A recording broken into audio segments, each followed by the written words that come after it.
अच्छा, इंडिया के prime minister Narendra Modi की ना एक वीडियो बहुत ज़्यादा वायरल हो रही है जिसमें उन्होंने कहा है कि जी मैंने पाकिस्तान की सारी हेकड़ी निकाल दी, पाकिस्तान को कटोरा लेकर पूरी दुनिया में मांगने पर मजबूर कर दिया। पाकिस्तान के साथ अगर उन्होंने हेकड़ी निकालनी है तो फिर कश्मीर में दो दो हाथ कर लेते हैं, आते क्यों नहीं है उस तरफ। अच्छा। और हमने अपनी इज्जत गंवा दी है।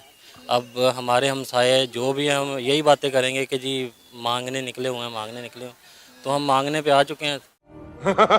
एक तो हम उसकी बात को माने नहीं रखते, ना उसकी बात की कोई वैल्यू है, ना ही मोदी का कोई इतना कैलिबर है कि हम उसको यहाँ पे डिस्कस करें। औकात में रहो। नमस्कार दोस्तों, जय हिंद दोस्तों, स्वागत है आप सभी का एक और मज़ेदार फनी रिएक्शन वीडियो में। और आज का वीडियो मैंने सना अमजद जी के चैनल से लिया है और टॉपिक है जो कुछ दिन पहले पीएम मोदी ने जो बयान दिया था कि हमने पाकिस्तान को भीख मांगने पे मजबूर कर दिया है। अब जो पाकिस्तान है दर बदर मतलब भीख मांगता फिर रहा है, लेकिन फिर भी दुनिया में कोई भी देश पाकिस्तान को भीख देने को तैयार नहीं है।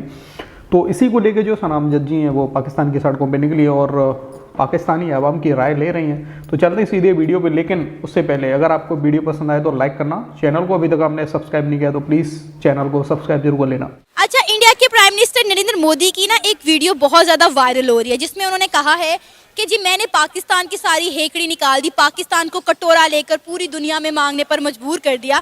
तो आप उनकी स्टेटमेंट पर क्या राय रखते हैं? तो मैं राय यही रखता हूँ कि नरेंद्र मोदी साहब वज़ीर आज़म तो अब बने, उससे पहले से हम मांग रहे हैं, तो वो किसका कमाल था। अच्छा, तो हम तो जब से पाकिस्तान बना तब से मांग रहे हैं, लेकिन मांगने में और एड लेने में बड़ा फ़र्क होता है। हम दुनिया की बहुत बड़ी मजबूरी है, हमारी स्ट्रेटेजिक लोकेशन ऐसी जगह पे है जहाँ अगर हम लोगों को उनकी एड के बदले उनके साथ ताउन ना करें तो अमेरिका कभी भी अफगानिस्तान में अपने जो उनका पर्पस था वो पूरा कंप्लीट नहीं कर सकता था। अरब कंट्रीज़ हैं, हम उनको अगर एड के बदले में अपनी आर्मी प्रोवाइड करते हैं तो उनकी पूरी रियासत बची हुई है। तो मुझे नहीं लगता कि अगर नरेंद्र मोदी साहब ने ये बात बयान की है तो सिर्फ अपने बीजेपी को खुश करने के लिए, जो उनका सैफरन एजेंडा है उसको कंप्लीट करने के लिए, वरना पाकिस्तान के साथ अगर उन्होंने हेकड़ी निकालनी है तो फिर कश्मीर में दो दो हाथ कर लेते हैं, आते क्यों नहीं है उस तरफ। आप चाह रहे हैं कि कश्मीर के लिए दो दो हाथ हो जाए, आप उसके लिए तैयार हैं? बिल्कुल, अल्हम्दुलिल्लाह, वी आर ऑलवेज रेडी। तो वो आते क्यों नहीं है ना फिर। भाई पहले अपनी आवाम का पेट भर लो और फिर उसके बाद में लड़ने की बात करना। और जो लड़ने की बात की जाती है अपनी हैसियत को देख के की जाती है। तो पहले अपनी हैसियत देखें, अपने आवाम का पेट भरें। मतलब हुक्मरान जो हैं भीख मांगते फिर रहे हैं, अपना आर्मी चीफ तक मतलब पाकिस्तान का जो है दूसरे देशों में जाके भीख मांग रहा है और ये लड़ने की बात कर रहे हैं। हमारे साथ आते हैं, चाय पी के वापस चले जाते हैं, किसी दिन हम उनको लंच भी करवा देते हैं चाय के साथ। आपको लगता है कि इस तरह मामला सुलझेंगे या मजीद उलझेंगे? बिल्कुल नहीं उलझेंगे, मेरे ख्याल में एक दफ़ा फॉर वंस एंड ऑल एक दफ़ा इसको सोल्व कर लेना चाहिए, बजाय कि आने वाली हमारी 4-5 नस्लें फिर इसी चीज़ को देखती रहें। जो मामला उसको एक दफ़ा सोल्व कर लेते हैं, आए टेबल पे बैठते हैं, या जंग के बाद या जंग से पहले। 75 सालों में आपने क्या किया कश्मीर के लिए? जब हम और हमारे हुक्मरान जो है इतनी बड़ी बड़ी बातें करते हैं, इतनी बड़ी बड़ी बातें करने के अलावा हमने 75 सालों में कश्मीर के लिए किया ही क्या है? कश्मीर के लिए जो असल में किया वो अवाम ने किया, हुक्मरानों ने कुछ नहीं किया। अब बातें जो करते हैं वो अवाम करते हैं, हुक्मरानों के पास प्रैक्टिकल करने की चीज़ है वो उसे नहीं करते। वो तो सिर्फ हमारे जो उसे आप कह सकते हैं इमोशंस के साथ खेलते हैं कि कश्मीर डे आया, कश्मीर डे मना लिया, पुरानी जंगों को याद कर लिया। लेकिन असल ये अवाम है जो उस मामले को ठंडा नहीं होने दे रहे। असल में इंडिया की तो पूरी कोशिश है कि यूएन से भी इस मामले को पीछे हट जाए।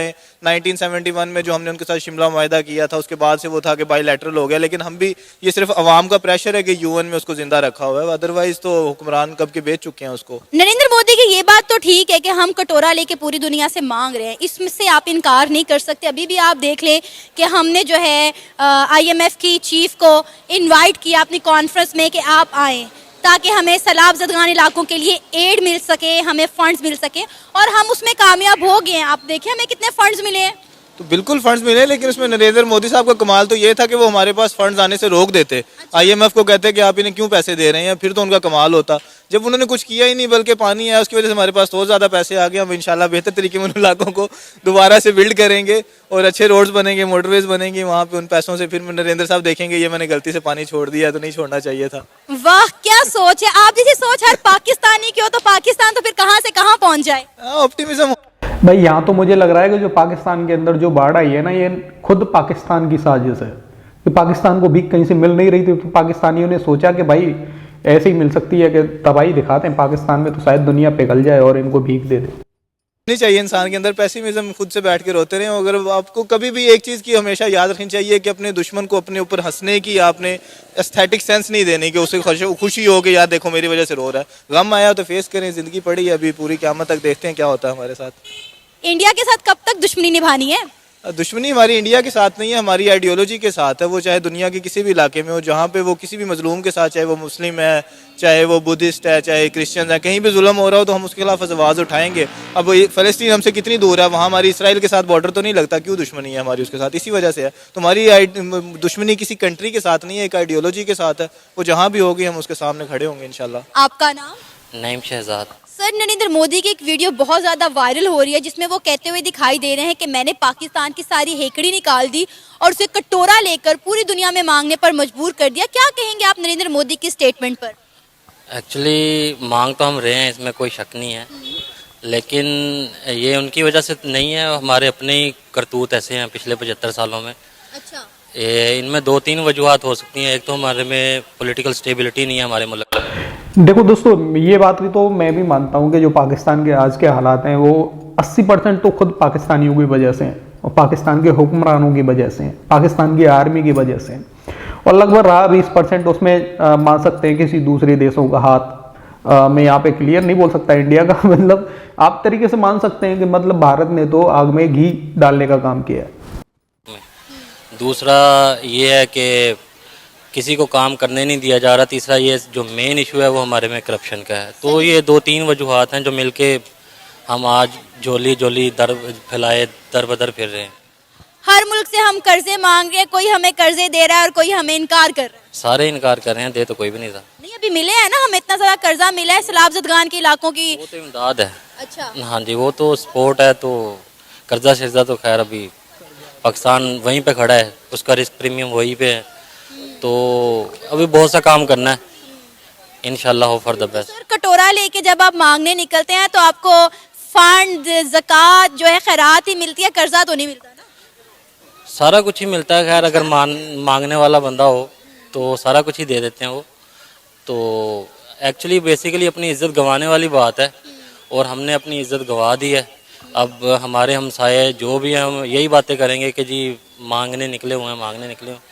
तो हम मांगने पे आ चुके हैं तो यही कहेंगे। आपको पता है कि पाकिस्तान को जो है इंटरनेशनल भिखारी का नाम दिया जाता है और मेरा ख्याल है ये शर्म से डूब मरने की मुकाम है कि हम जो है अपने आप को एक खुददार कौम कहते हैं और हमें इंटरनेशनल लेवल पर जो है वो एक इंटरनेशनल भिखारी के नाम से जाना जाता है। वाकई ये लम्हा फिक्रिया है हमारे लिए, ये हमारी सारी आवाम के लिए लम्हा फिक्रिया है कि हम जिन लोगों को अपने ऊपर मुसल्लत करते हैं क्या वाकई वो हमारा हक अदा कर रहे हैं कि नहीं हक अदा कर रहे। तो इंशाल्लाह बाकी हमें उम्मीद रखनी चाहिए कि कुछ अल्लाह की तरफ से कोई गैबी मदद आएगी, कुछ हमारे हालात मुल्की बेहतर होंगे, कुछ पॉलिटिकल स्टेबिलिटी आएगी, तो इंशाल्लाह हो फॉर द बेस्ट। अच्छा, इसमें सब में इंडिया का कितना अमल दखल है? आपको क्या लगता है कि इसमें इंडिया का कितना किरदार है? इंडिया पाकिस्तान की इकोनॉमिक सिचुएशन में इंडिया का तो हाथ थोड़ा बहुत मैं कहूँगा है। अच्छा। क्योंकि हमारा मोस्टली हाफ जो बॉर्डर है वो इंडिया के साथ है। तो बॉर्डर की जो सिचुएशन है वो हमेशा से हमारी ऐसी रही है कि इंडिया के साथ मतलब फ्रेंडशिप हालात तो रहे नहीं है। तो हमारा बजट का मोस्टली 20% हिस्सा जो है ना वो आर्मी की तरफ जाता है और आर्मी में मोस्टली वो इसी बॉर्डर पे लगता है। तो एक बेसिकली ऐसे हालात हैं, अगर मुल्क में स्टेबिलिटी है, सरहदों पे भी स्टेबिलिटी है, आपकी अमन व अमान है, तो फिर मुल्क भी तरक्की करते हैं। तो फिर हमें इंडिया के साथ हाथ मिला लेना चाहिए ना, ताकि हमें इतना बड़ा अपना बजट का हिस्सा एक बात सोचिए दोस्तों, आपने कभी ये लोग बोलते हैं कि बजट का ज़्यादातर हिस्सा इनकी आर्मी को चला जाता है। अब इनकी आर्मी ना तो खुद से कोई हथियार बनाती है, इनको जो भी हथियार मिलते हैं अमेरिका देता है, वो भी भीख में एज अ भीख देती है, ना कि पाकिस्तान उसका कभी पैसा नहीं देता। तो वो सारा पैसा आर्मी को जाता है। आर्मी भी मतलब या तो आपने देखा होगा जो बाजवा है उसके करप्शन के जो केस हैं वो सामने आए, ऐसे ही और भी जो इनके जनरल थे वो भी पैसा लेके भाग गए, या फिर ये लोग करते क्या है कि आतंकवाद में जो इनकी आर्मी है आतंकवाद में सारा पैसा लगाती है। पर लगाना ही ना पड़े ना इंडिया को ना पाकिस्तान को। नहीं, जो बेटर सेंस है वो प्रिवेल करनी चाहिए। एक्चुअली यही ज़्यादा लोग तो यही कहते हैं कि हमें इंडिया के साथ एज आ रिलेशन फ्रेंडशिप रिलेशन रखने चाहिए, तो जिससे तिजारत भी हो, अमन व अमान भी हो, बॉर्डर पे राहदारी भी हो। तो ये अब पता नहीं हाई लेवल पे क्या गेमें चलती हैं इनकी। इंडिया देखे ना, हमारा हमसाया मुल्क है, हमारे साथ आज़ाद हुआ, कहाँ से कहाँ पहुँच गया और हम जो है इंटरनेशनल भिखारी बन गए। मैं हैरान हूँ उनके वो रिजर्व्स के डॉलर सुन के लास्ट दिनों में कि उनके ऑलमोस्ट 600 बिलियन के रिजर्व्स हैं और हम $1 बिलियन के लिए भिखारी बने हुए हैं, IMF के पास जा रहे हैं, वो पता नहीं किधर किधर जा रहे हैं। तो सर हमने अपना और अपने मुल्क का बेड़ा गर्क खुद किया है ना, हम इस सब के जिम्मेदार खुद हैं, हम इसका जिम्मेदार किसी को नहीं ठहरा सकते। नहीं, ये अपने करतूत ही हैं, सारों अपने करतूत हैं कि 75 साल में हमने मुल्क को सीधी डगर पे चलाया ही नहीं है। हर जो भी आता है वो अपनी जेबें भरने में है बस। क्या लगता है कि किस तरह हम जो है अपने मुल्क के हालात जो है बेहतर कर सकते हैं, अपने मुल्क की इकोनॉमी खुद बेहतर कर सकते हैं? हमें किसी के आगे हाथ फैलाने की या किसी से कुछ भी मांगने की जरूरत नहीं है, ना कर्जा ना फंड्स। देखिए, इसके लिए मेरे ख्याल में तो सबसे ज़रूरी जो आजकल चल रही है जो पॉलिटिकल इंस्टेबिलिटी है उसको ख़त्म करना होगा। हमें जो भी फाइनेंशियल कोई पॉलिसीज़ बनती हैं उनको ना एक लंबे अरसे के लिए फॉलो करना चाहिए, कोई मिनिमम 10 सालों के लिए। ये नहीं है कि कोई बंदा आया उसने 2-3 सालों के लिए अपनी वो एक डगर पे चलता है तो वो चलने ही लगता है तो उसे उतार दिया जाता है या उसकी वो क्या कहते हैं खींच लिया जाता है उसको इक़्तिदार से।